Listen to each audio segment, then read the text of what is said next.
암이 발생하는 여러 이유 중에 하나는 몸에서 염증이 계속해서 발생하기 때문인데요. 우리 폐에 염증이 반복해서 발생하면 폐암이 될 가능성이 있고, 또 위에 염증이 반복해서 발생하게 되면 위암이 될 가능성이 높은 것이죠. 또 한 가지 경우는 혈액순환이 잘 되지 않는 곳에 암이 발생할 가능성이 높아지는 건데요. 혈액순환이 잘 되지 않게 되면 그곳에 영양분들이 잘 전달이 되지 않고 몸에 문제가 생겨도 회복이 더디거나 악화될 가능성이 높아져서 결국 암으로 발전하게 된다는 것입니다. 그래서 이러한 문제들을 해결해 주는 것이 바로 항산화 성분이고, 당근의 베타카로틴이 강력한 항산화 작용을 해서 암을 예방할 수가 있는 것입니다. 당근이 몸에 좋다는 사실은 이미 알고 계시죠? 몸에 좋다는 당근도 먹는 방법과 또 함께 먹는 음식에 따라 몸에 독이 될 수도 있고 보약이 될 수도 있다는 사실 알고 계신가요? 당근과 함께 먹으면 보약이 되는 음식과 당근을 먹는 방법, 그리고 당근을 제대로 먹었을 때 나타나는 놀라운 효능까지 당근에 대한 모든 것을 알려드릴게요. 연예인이 약 3주 동안 11kg를 감량했다고 하는 당근 다이어트 방법도 영상 뒷부분에 있으니 끝까지 시청해주세요. 그럼 당근에 대한 모든 것 바로 시작합니다. 당근의 대표적인 효능은 베타카로틴에서 나옵니다. 베타카로틴은 채소를 노란색, 주황색, 빨간색이 되도록 하는 성분이며 대표적인 항산화 물질입니다. 항산화 작용을 한다는 것은 항염증 작용을 하는 것이고, 이 항염증 작용을 한다는 것은 바로 항암 작용을 할 수 있다는 것인데요. 여기에서 당근의 첫 번째 효능, 눈 건강을 좋게 하는 것이 나오는데요. 당근의 베타카로틴이 우리 몸속에 들어오게 되면 비타민 A로 변하게 됩니다. 비타민 A는 눈 건강을 좋게 하는 성분이죠. 당근을 먹으면 눈이 좋아진다는 말을 많이들 들어보셨을 텐데요. 눈 건강을 위해 요즘에 루테인을 드시는 분들이 점점 많아지고 있죠. 그렇다면 눈에 좋다는 루테인 영양제를 먹는 것과 당근을 먹는 것은 어떤 차이가 있을까요? 영양제와 당근에는 모두 비타민 A, 루테인, 지아잔틴 등이 들어있어서 이 시력을 유지하고 눈의 노화를 방지해주며 황반변성 등의 질환도 예방을 해주게 됩니다. 당근에는 여기에다가 비타민 C, 비타민 K, 그리고 필수 미네랄이 더 있기 때문에 항산화 효과 및 뼈 건강에도 도움을 더 받을 수가 있게 되고요. 우리가 혈액순환이 잘 안 될 때는 루테인 영양제를 드신다고 해도 효과에 한계가 있을 수가 있어서 평소에 당근을 좀 더 드셔보시는 걸 추천해 드립니다. 두 번째 당근의 효능은 바로 노화 방지입니다. 이것도 베타카로틴의 효능과 관련이 있습니다. 노화가 된다는 것은 몸이 산화가 되고 또 염증이 많아지게 된다는 것인데요. 염증이 몸 안의 곳곳에서 문제를 일으키게 되는 것이죠. 이런 염증을 없애주는 것이 바로 노화를 방지하는 것인데요. 앞에 말씀드린 당근의 베타카로틴과 비타민C는 강력한 항산화 작용을 통해 이 염증을 없애주고 노화를 방지해주는 것입니다. 세 번째 당근의 효능은 장을 건강하게 하고 당뇨를 예방하는 것입니다. 요즘에 당근 주스 많이들 만들어서 드시는데요.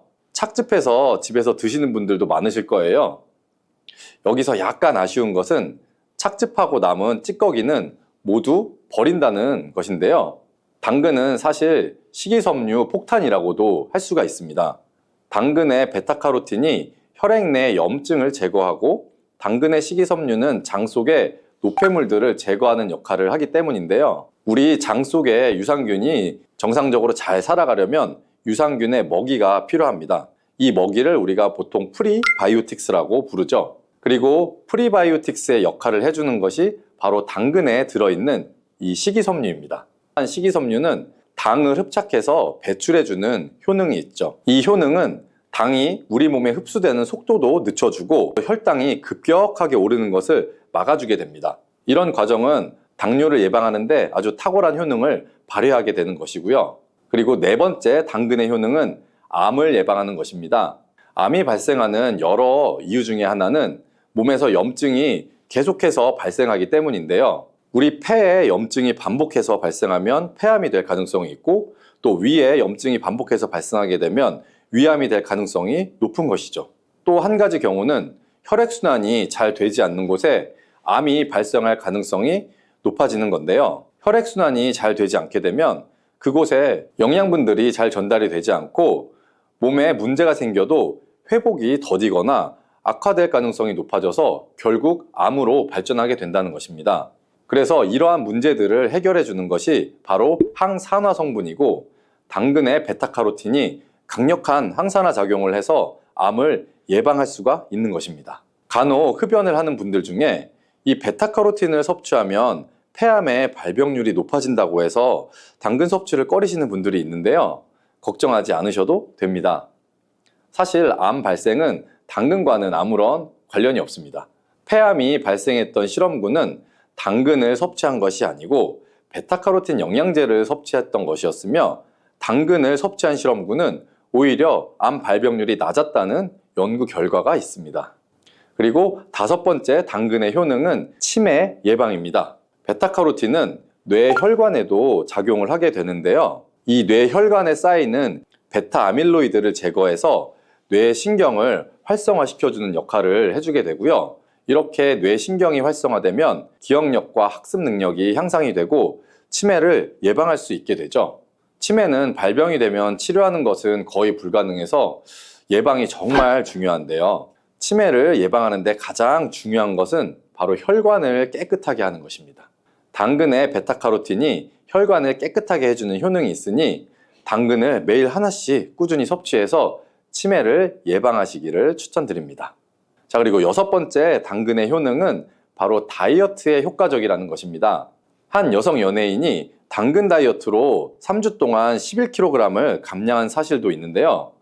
이런 효과를 누릴 수 있는 이유가 바로 당근에 함유된 식이섬유 때문입니다. 풍부한 식이섬유는 배에 포만감을 주게 되고 섭취한 당 성분과 지방 성분을 배출시켜주는 역할을 하기 때문에 다이어트에 아주 탁월한 효능이 있는 것이죠. 그러면 이 연예인이 활용했던 당근 다이어트 레시피를 알려드릴게요. 당근을 잘 씻은 다음에 아주 잘게 채를 썰어 주시고요.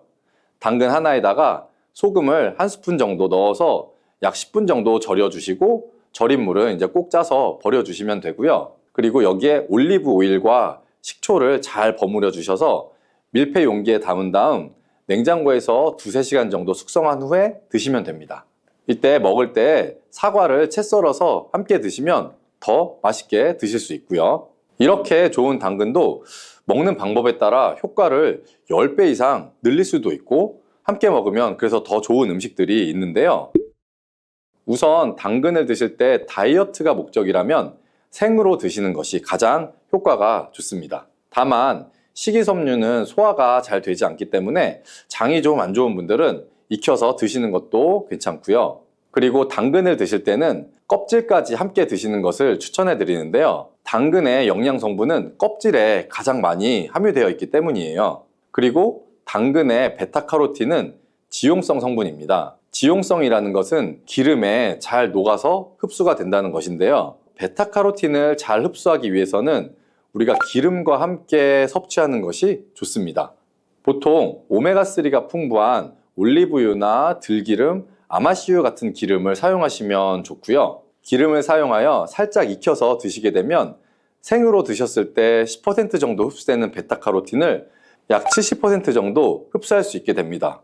엄청난 차이죠? 우리가 기름에 볶을 때는 너무 오래 익히지 말고 살짝만 익혀서 드시는 것이 좋습니다. 너무 오래 볶으면 오메가3를 함유한 기름도 산패가 될 수 있기 때문에 문제가 될 수 있고요. 그래서 약간만 볶아주시면 됩니다. 그리고 마지막으로 함께 먹으면 좋은 음식들을 알려드릴게요. 몇 년 전부터 유행하고 있는 주스가 있죠. 바로 ABC 주스라고 하는데요. 여기에 들어가는 재료는 사과, 비트, 그리고 당근이죠. 이 3가지를 함께 갈은 다음에 주스로 마시면 항산화 폭탄 주스를 마시게 되는 것인데요. 이 3가지 중에 비트의 효능이 혈관을 확장시켜주는 역할을 합니다. 풍부한 항산화 성분들이 확장된 혈관을 따라서 온몸으로 구석구석 공급돼서 혈관을 깨끗하게 해주고 염증을 제거하여 각종 질병을 예방할 수 있게 되는 것이죠. 다만 비트에는 옥살산이 함유되어 있는데 이 옥살산이 신장의 결석을 유발할 수 있기 때문에 신장이 약하신 분들은 약간의 주의가 필요하고요. 그래서 요즘에는 이 비트를 빼고 사과, 양배추, 당근 이렇게 세 가지를 넣은 ACC 주스도 많이 드시는데요. 양배추는 우리 몸에 진액을 보충해 주어서 점막을 촉촉하게 해주는 효능이 있기 때문에 외부로부터 들어오는 바이러스와 이물질을 배출시켜 주는데 탁월한 효능이 있습니다. 그리고 항암 효과를 극대화시켜 줄 수 있는 음식도 하나 알려드릴게요. 바로 브로콜리와 단호박을 당근과 함께 드시면 되는데요. 이 세 가지를 생으로 그냥 드시는 것보다 찜기에 넣고 쪄서 드시면 흡수율을 훨씬 높일 수가 있고요. 여기에 올리브 오일과 약간의 소금을 넣고 물과 함께 섞어서 드시면 아주 맛도 좋고 건강에도 좋은 강력한 항암 주스로 드실 수가 있습니다.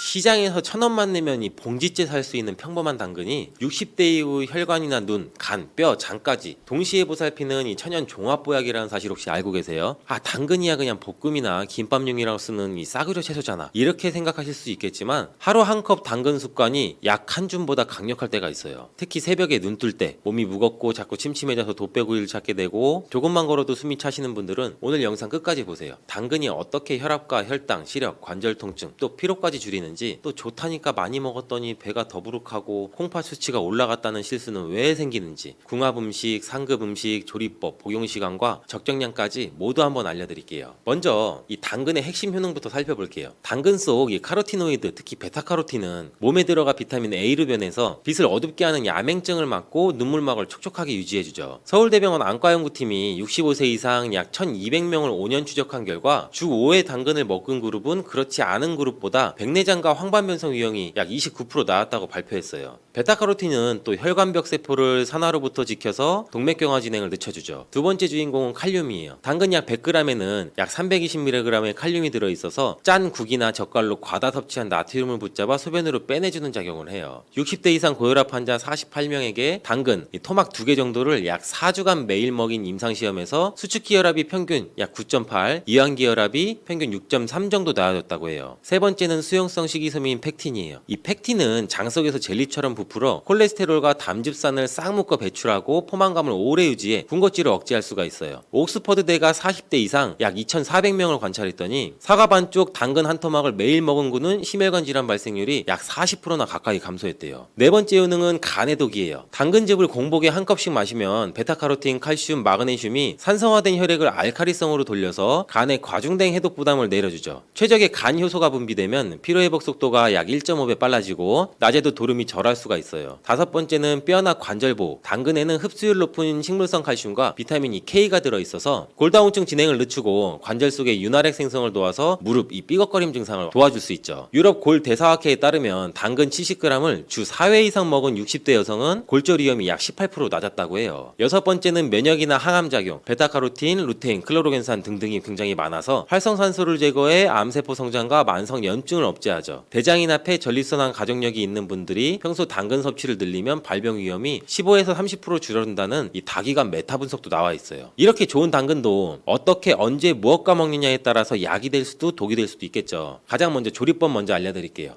베타카로틴과 이 비타민 A 전구체는 지용성이라 기름을 만나야 흡수가 급중해요. 생으로 씹으면 체내 흡수율이 약 10% 남짓인데 올리브유 한 티스푼 두르고 2분만 볶으면 60% 이상으로 또 뛰어 올라요. 또 살짝 데치거나 끓이면 카로티노이드 농도가 14% 늘어난다는 이 국내 식품 저장 유통학회 보고가 있어요. 두 번째는 이 착즙. 이가 약하거나 소화력이 떨어진 분은 이 당근 샐러리 K를 약 7대 2대 1 비율로 녹즙을 내시면 이 간이나 혈관 해독에 필요한 칼슘, 나트륨, 마그네슘 같은 성분을 한 컵에 담을 수가 있겠죠. 단 이 거친 섬유까지 몽땅 마시면 우리 장에 가스가 급증해서 더부룩해질 수가 있으니 체에 한번 거르거나 녹즙기에 약 펄프 50% 제거 옵션을 사용 한번 해보세요. 섭취 시간도 물론 중요해요. 아침 공복에 200ml, 점심 저녁 식사 1시간 전에 각 200ml를 드시면 하루 총 600ml, 당근 한 3개 정도예요. 이렇게 3번 마셨더니 2주차부터는 새벽 피곤함이 사라졌다는 분들도 많아요. 하지만 ACE 억제제 칼륨 보존 이뇨제를 드시는 분들은, 또 만성 신장병 3단계 이상이신 분들은 하루 당근 1개 정도 이하로 제한하고, 섭취 후 2시간 안에 손저림이나 맥박이 이제 불규칙하거나 무기력장이 나타나면 즉시 한번 칼륨 수치 검사를 받아보시는 게 좋겠죠. 다음은 상극 음식이에요. 첫째, 우유와 치즈인데 우유의 칼슘과 당근의 비타민 C가 장에서 결합해서 서로 흡수를 방해해요. 당근 주스를 마신 뒤 우유 한 잔은 최소 1시간 간격으로 한번 띄워보세요. 두 번째, 당근과 상극인 음식은 무예요. 이 무에는 디아스타제라고 하는 소화 효소가 많지만 당근의 섬유질과 만나면 발효가 과도하게 일어나서 가스나 트름이나 복통이 생길 수가 있어요. 무김치나 무국은 식사 다른 끼니로 분리하는 게 좋고요. 세 번째는 과도한 바나나나 시금치, 버섯 같은 이 고칼륨 식품과 당근을 함께 섭취하는 것은 피하는 게 좋아요. 특히 신장 기능이 떨어지면 고칼륨 혈증으로 근육마비나 부정맥이 올 수가 있겠죠. 넷째, 신장 결석이 경험이 있는 분들은 당근의 옥살산 때문에 과하게 섭취하시면 칼슘과 결합해서 결석 위험을 높여요. 이런 분들은 데치거나 물에 90분 이상 담가서 옥살산을 절반 이하로 줄이신 다음에 드시는 게 좋겠죠. 이제 찰떡궁합 음식으로 한번 알려드릴게요. 첫 번째는 양배추예요. 인돌3 카비놀 성분이 당근의 카로티노이드와 만나서 유방이나 대장점막 암세포 증식을 억제해요. 당근 약 70g에 양배추 50g, 사과 30g을 믹서기에 갈아서 해독수스로 만들어서 드시면 돼요. 변비나 피부 트러블이 확 줄어들 수 있을 거예요. 두 번째는 사과예요. 사과의 펙틴이 장내 유익균을 늘리고 당근의 베타카로틴 흡수를 도와서 나쁜 콜레스테롤 배출을 촉진해요. 채 썬 사과와 당근 라페에 올리브유, 사과식초, 스테비아를 넣어서 냉장 숙성한 뒤에 식전에 소량 드시면 또 식욕 조절에도 도움을 줄 수가 있겠죠. 세 번째는 삶은 달걀과 당근을 함께 드시면 완전 단백질이 당근에 부족한 메티오닌이나 라이신을 보충하고 달걀 레시틴이 콜레스테롤 균형을 잡아서 혈관을 튼튼히 해줘요. 아침에 살짝 볶은 당근과 달걀 두 개를 함께 드시는 식단은 오히려 포만감이 4-5시간 지속되고 점심 폭식을 막아서 다이어트에도 도움돼요. 네 번째는 샐러리와 당근. 이 유기나트륨이 풍부해서 칼슘 운반을 도와 간 해독 이뇨 효과가 또 올라갈 수가 있겠죠. 다섯 번째는 올리브유나 아보카도를 드시면 지용성 카로티노이드 흡수율을 최대 4배까지 끌어올려요. 볶음이나 샐러드 어디든 당근 요리에 올리브유 티스푼 하나만 둘러주세요. 적절한 먹는 양도 한번 알려드릴게요. 콩팥 심장이 건강하신 분은 약 당근 1개에서 2개 정도, 혈압약 중에 칼륨은 올리는 약을 늘리시는 분은 당근 1개 이하, 주 1, 2회는 쉬었다가 드시는 게 좋고요. 신장 결석 이력자나 만성 신부전 3단계 이상은 생당근 대신 데친 당근 반 개 이하로 드시기를 추천드려요. 소화기가 약해서 당근만 드시면 체한 듯 답답한 분은 당근을 어슷 썰어서 약불에 살짝 구우면 수분은 유지가 되고 섬유가 부드러워지죠. 차가운 성질을 온화하게 만들고 싶으면 생강 2-3조각, 따뜻한 두유나 보리차 150ml와 함께 믹서에 갈아 미지근하게 드시면 돼요. 보관법도 중요해요. 껍질때 솔로 문질러 씻은 뒤 키친타올로 물기를 닦고 신문지나 키친타올에 싸서 냉장고 채소칸에 눕혀두면 2주 동안은 신선해요. 착즙 주스는 공기에 닿으면 산화가 빨라져서 바로 마시는 게 최상이고, 불가피할 때는 레몬즙 몇 방울을 떨어뜨리고 밀폐병에 담아 냉장 24시간 내 끝내세요. 남은 당근은 채 썰어서 냉동하면 비타민 손실이 약 10% 미만이라서 볶음이나 국거리로 쓰기 편하겠죠. 이제 여러분이 내일부터 바로 실천하실 수 있는 건강한 식사 방법을 한번 알려드릴게요. 아침 6시 반에 미지근한 물 한 컵 드시고 7시에 당근이나 샐러드 케일 착즙 200ml, 그리고 7시 45분에는 올리브유 살짝 두른 당근볶음 반컵이랑 삶은 달걀 2개, 밥 반 공기, 10시 반에는 당근 사과 라페 2큰술, 따뜻한 보리차, 1시는 현미밥 반 공기, 생선구이, 양배추찜, 3시 반 정도는 군것질 대신 데친 당근 스틱 4조각, 그리고 6시는 토마토 양배추 당근 수프 1그릇, 8시 이후에는 물만 섭취. 이렇게 2주간 꾸준히 해보시면 눈도 덜 피로하고 혈압 수치도 내려가고 배변도 부드러워지는 변화를 한번 체감하실 수 있을 거예요.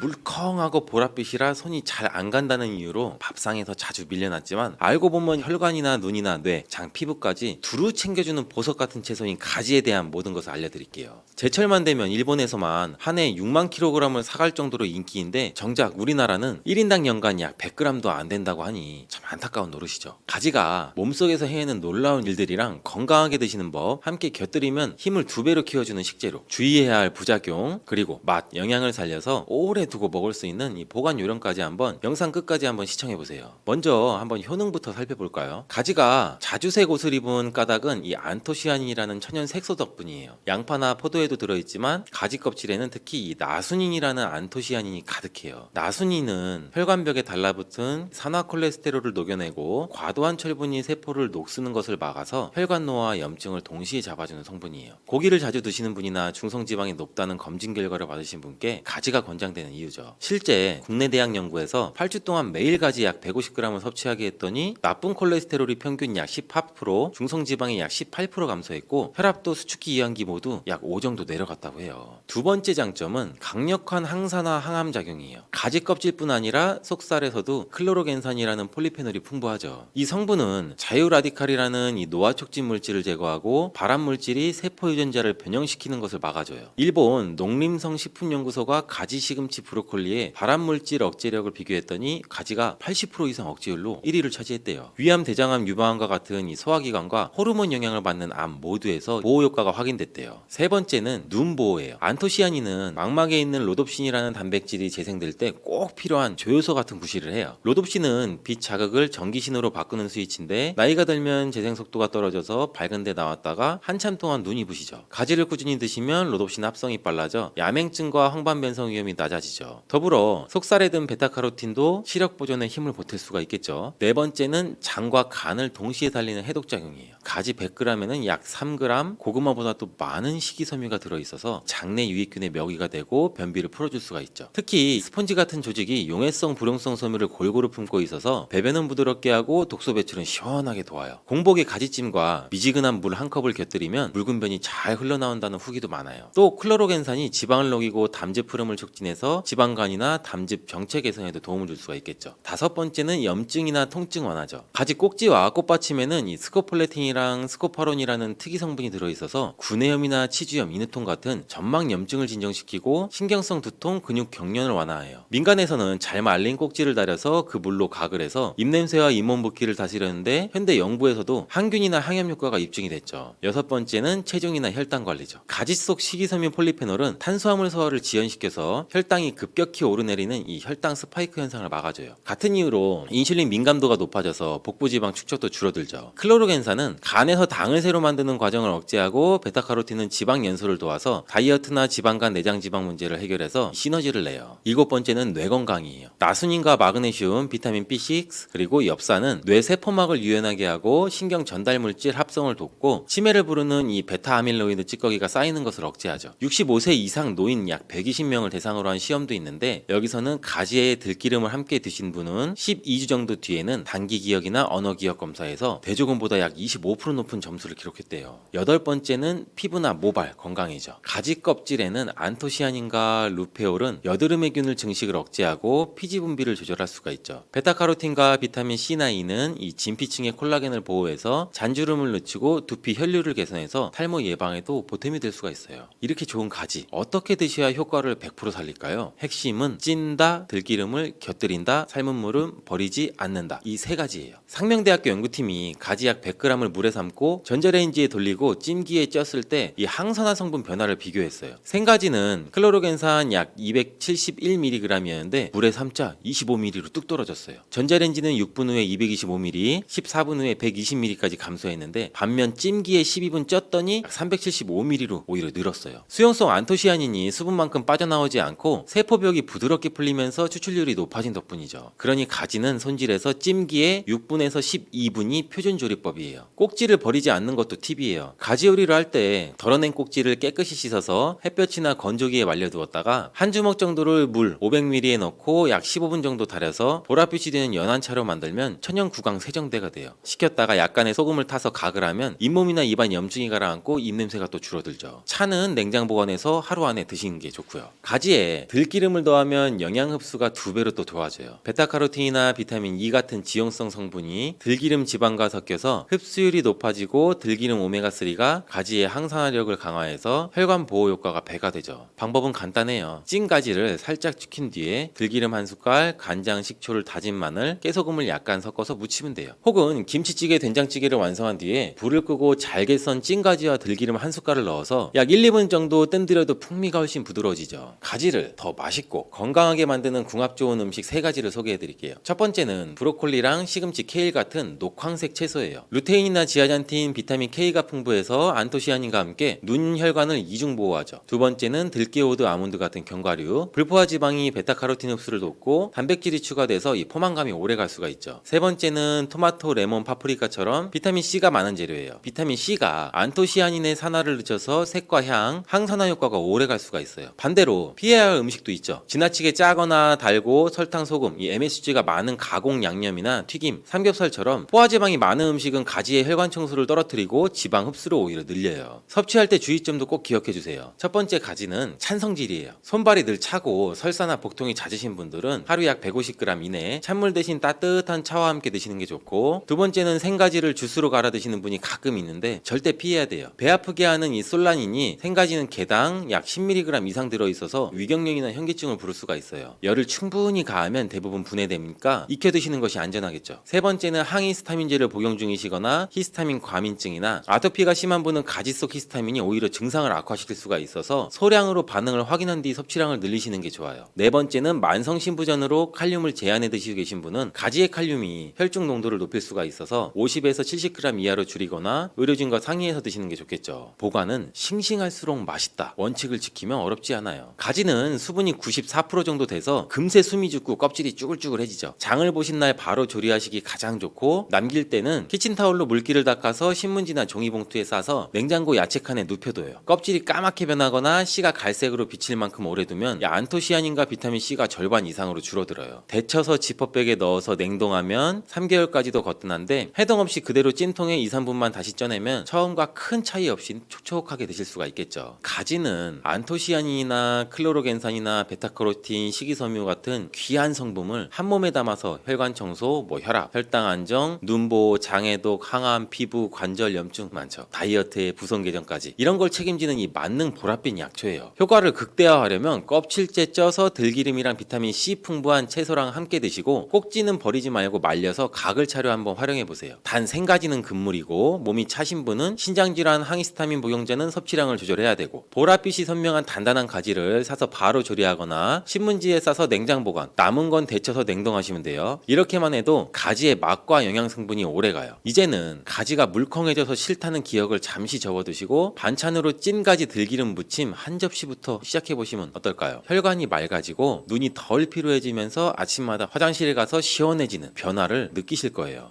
은퇴 후에 혈압약 2가지를 복용 중이던 70대 남성 A씨는 점심에 김 파래국수를 즐겨 먹으면서 또 도시락김을 간식으로 하루에 약 10봉씩 드셨습니다. 그랬더니 6개월 뒤에 혈중 TSH가 0.1로 떨어져서 갑상선 기능항진 진단을 받았고, 담당 내과에서 김 섭취를 주 2, 3회로 줄이도록 하자 약 3개월 만에 이 TSH가 정상 범위로 돌아왔습니다. 또 반대로 혈색소가 약 10 정도로 빈혈이 있었던 60대 여성 B씨는 식사마다 김을 2장씩 약 8주간 곁들였더니 다리 저림이 줄어들고 또 혈색소가 12 정도로 개선이 되었습니다. 철분의 흡수를 돕는 비타민C와 철분 자체가 동시에 작용한 덕분인데요. 이처럼 같은 김이라도 개인의 체질과 또 질환에 따라서 정반대의 결과를 불러올 수가 있기 때문에 편안한 변화인지 혹은 또 불편한 변화인지 우리 몸의 신호를 확인하면서 드시면 좋겠습니다. 혹시 그렇다면 김을 평생 드시지 말고 포기해야 하는 분들도 있을까요? 다음에 3가지 경우는 전문가 상담 없이 김을 너무 자주 드시면 좋지 않은데요. 첫 번째는 요오드 조영제 알레르기가 있는 분인데요. 조영제의 반응은 단순히 요오드 분자 단독 반응은 아니고 조영제의 구조물 때문이지만 실제 임상에서는 해조류의 섭취 후에 두드러기나 호흡곤란이 나타나는 사례가 보고가 되기 때문에 주의가 필요합니다. 그리고 두 번째는 일일 소금 제한이 약 4g 미만인 신부전 말기 환자인데요. 김 자체 나트륨은 높지 않아도 기름 또 소금 양념이 변수가 되기 때문에 불필요한 염분을 추가할 우려가 있습니다. 그리고 세 번째는 페닐 케톤요증 환자입니다. 김 단백질에 아미노산인 이 페닐알라닌이 많기 때문에 의사의 지시량을 초과하게 되면 뇌신경 쪽에 독성이 생길 수도 있습니다. 하지만 김은 이렇게 드시면 뼈가 아주 튼튼해지고 막힌 혈관이 뻥 뚫릴 수도 있습니다. 요즘 K푸드 인기를 한몸에 받고 있는 김의 숨은 영양과 또 위험성, 그리고 60대 이상 어른들께 꼭 맞는 섭취 방법을 한번 꼼꼼히 짚어드리도록 하겠습니다. 영상을 끝까지 보시면 김이 왜 바다의 불로초인지, 또 어떻게 하면 약이 될 수 있고 어떻게 하면 또 독이 될 수 있는지 머릿속에 확실하게 새겨지실 겁니다. 그럼 먼저 김을 한눈에 파악해 볼 텐데요. 김은 크게 재래김과 돌김, 또 파래김 3갈래로 나누는데요. 재래김은 육안으로 붉은기가 약간 돌고 향이 좀 순하며, 돌김은 파래가 섞여서 진녹색을 띠고 바삭함이 강하며, 파래김은 초록빛이 선명하면서 구웠을 때 풀향이 짙게 납니다. 세 종류 모두 단백질과 미네랄이 풍부한 것은 같지만 미세하게 다른 향미가 있어서 입맛에 따라 골라 드시면 좋습니다. 다만 돌김과 파래김은 바다 바닥 가까이서 자라기에 중금속 농축이 재래김보다 살짝 높은 경향이 있습니다. 그래서 평소에 갑상선, 또 신장, 그리고 간이 약하신 분이라면 돌김, 파래김보다는 재래김 위주로 섭취하시는 편이 안전할 수 있습니다.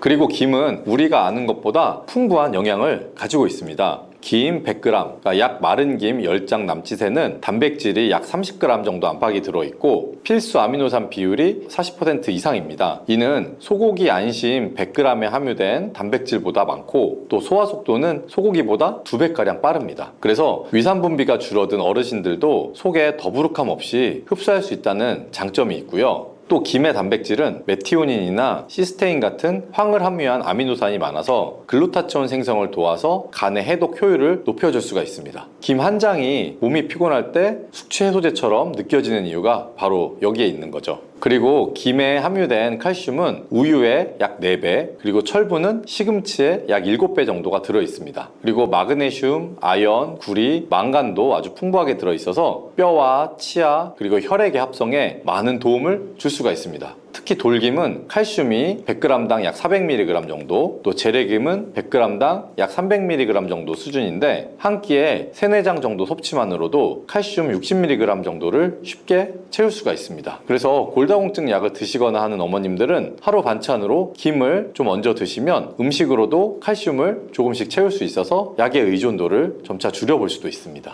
그러면 비타민 쪽도 한번 살펴볼 텐데요. 김에는 비타민C가 레몬보다 많다고 알려져 있지만 숫자로 보면 마른 김 100g에 약 110mg 정도 내외입니다. 그런데 문제는 우리가 한 번에 그만큼을 다 먹지 않는다는 거죠. 그래서 김만으로는 비타민C를 충분히 못 채우니까 귤이나 키위, 그리고 파프리카 같은 다른 과일이나 채소를 함께 드시는 것이 좋고요. 반면에 비타민 A 전구체인 베타카로틴과 비타민 B1 그리고 B2는 김 소량 섭취만으로도 필요한 양을 수월하게 채울 수가 있습니다. 특히 비타민 B9는 어르신들의 뇌신경을 깨워서 치매의 진행을 늦추는데 아주 핵심인데요. 김과 계란 또 현미를 같이 드시면 흡수율이 더 올라가게 됩니다. 자, 여기까지 들으시면 그럼 나 하루에 김 10장씩 먹어야겠다 하실 수도 있지만 김 섭취에도 주의하실 사항이 있습니다. 이 김에는 요오드와 알긴산 그리고 포피란 같은 해조류 특유의 성분이 아주 풍부합니다. 그래서 장점도 크지만 또 과량 섭취하게 되면 문제가 될 수 있는데요. 이 요오드의 권장 섭취량은 성인 기준으로 하루 약 150 마이크로그램이고요. 상한선은 2400 마이크로그램 정도입니다. 마른 김 한 장에 요오드가 250에서 300 마이크로그램 정도 들어있으니 김을 하루에 약 5장 이상 드시면 단숨에 상한치를 넘어갈 수가 있습니다. 요오드가 갑상선 호르몬의 원료이기 때문에 이 요오드가 부족하면 몸의 피곤함이나 탈모 그리고 체중 증가가 올 수가 있지만 반대로 과해지면 산화 스트레스가 늘어나기 때문에 하시모토 갑상선염이나 그레이브스병 같은 자가면역성 문제를 일으킬 수가 있습니다. 실제로 내분비내과의 임상 데이터에 따르면 갑상선 기능 저하증 환자 10명 중에 3명은 김이나 미역, 다시마 섭취량을 줄였을 때 TSH 수치가 정상화되기도 했습니다.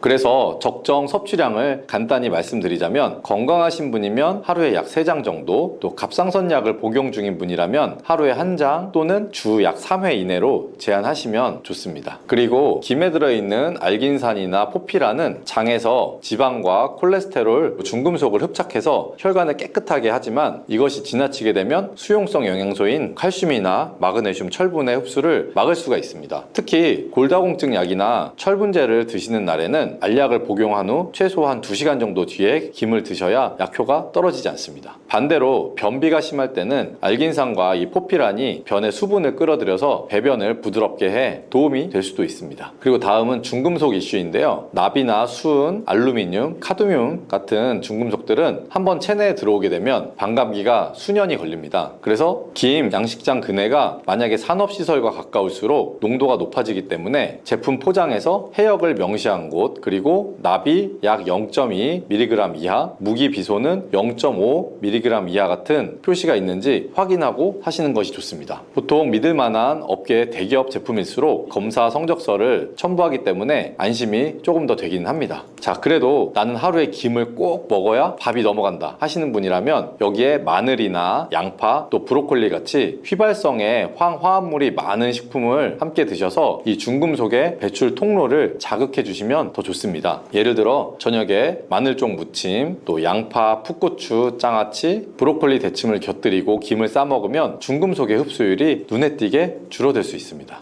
그럼 다음으로는 김과 상극인 음식을 알려드릴 텐데요. 첫 번째는 미역국에 꼬막 무침 반찬인데요. 여기에다 김을 드시면 요오드, 철분, 또 인이 융합되는 폭탄이 될 수 있어서 갑상선 그리고 신장에 부담을 줄 수가 있습니다. 그리고 조미김에 명란젓 같은 젓갈류를 함께 드시면 과량의 나트륨 함량 때문에 고혈압과 또 부정맥의 위험을 높일 수가 있으니 주의하시는 것이 좋고요. 그리고 세 번째로 김구이를 하실 때는 기름을 잘 사용하셔야 하는데요. 산패된 기름은 이 콜레스테롤을 급상승시키고 혈관에 악영향을 줄 수가 있습니다. 그럼 반대로 김과 찰떡궁합인 음식들도 있는데요. 첫 번째는 김과 계란 그리고 마늘을 함께 드시면 비타민 B12와 콜린, 셀레늄, 알긴산의 영향으로 기억력을 좋게 해주고 혈관을 깨끗하게 하는 두 마리 토끼를 한꺼번에 잡을 수가 있습니다. 그리고 김에 들기름을 살짝 발라서 현미밥과 함께 드시면 지용성 성분인 베타카로틴 흡수량이 높아지고 혈당을 낮춰서 당뇨 예방에 탁월한 효과를 발휘합니다. 그리고 세 번째는 김과 들깨가루 된장국을 함께 드시면 칼슘, 마그네슘을 동시에 보충해서 뼈를 튼튼하게 할 수가 있고요. 나트륨 배출에도 도움을 주어서 혈압을 낮추는 데도 효과가 좋습니다. 그리고 네 번째는 김과 아보카도 샐러드를 함께 드시면 오메가9과 우리 몸의 항산화 성분인 폴리페놀 그리고 포피란을 아주 풍부하게 섭취할 수가 있어서 피부 보습에도 효과적이고요. 그리고 콜레스테롤 수치를 낮추는데 도움을 줄 수가 있습니다. 자, 그러면 조리법도 한번 자세히 알려드릴게요. 첫 번째, 김 기본 구이인데요. 마른 팬을